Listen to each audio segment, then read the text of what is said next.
Hey, Brickbarian is back with this absolute turd of a set, the UCS Assault on Hoth, released last year, a set AFOLs could care less about. I have no desire to buy it, but let's take a look at it in terms of reselling. And we got to go back a little bit of context here. This set, as most of us know, recreates the famous battle scene on the ice planet Hoth, Empire Strikes Back. Yeah, we got it. It was awesome as a kid seeing that in a theater. These giant AT-ATs crunching their way across the snow, and the music playing was a pretty epic thing if you were 11 years old at the time. Now, here we are with a picture of Ewan McGregor with his actual real-life uncle, Dennis Lawson, who played Wedge Antilles from the original trilogy. And curiously enough, Disney approached Dennis Lawson about reprising his role as Wedge in the new movies, and he turned him down. So, kind of interesting. The set we're going to look at to compare it to is the Hoth Rebel Base, released in 2007, a retail price of $50, $187 is the current value, and $166 is the current parts value. I like this set better than the UCS Hoth set. I'm just saying. So as resellers, what that means for us is that the Hoth Rebel Base is currently reselling at plus 11% of its parts value, which actually is pretty good. And it should be. It's a nice set. It has just what you need to get started with it. Good start set.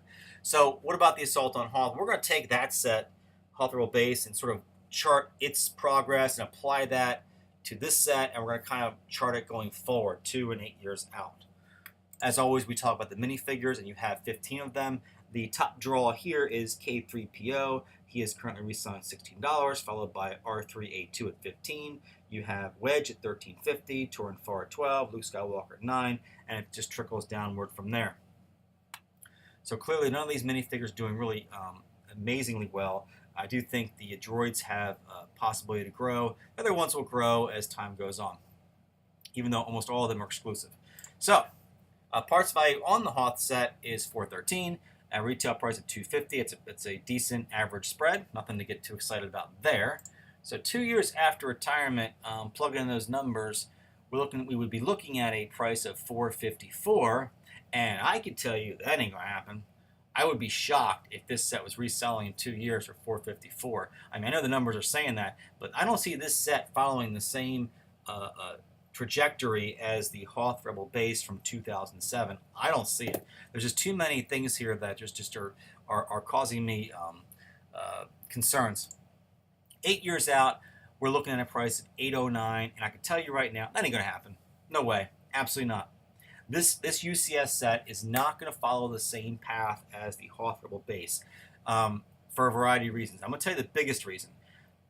It was a flop with AFOLs, and I don't think kids really care much about it because they're not seeing that battle scene in the movies now. The kids today are more attached to the new movies being released.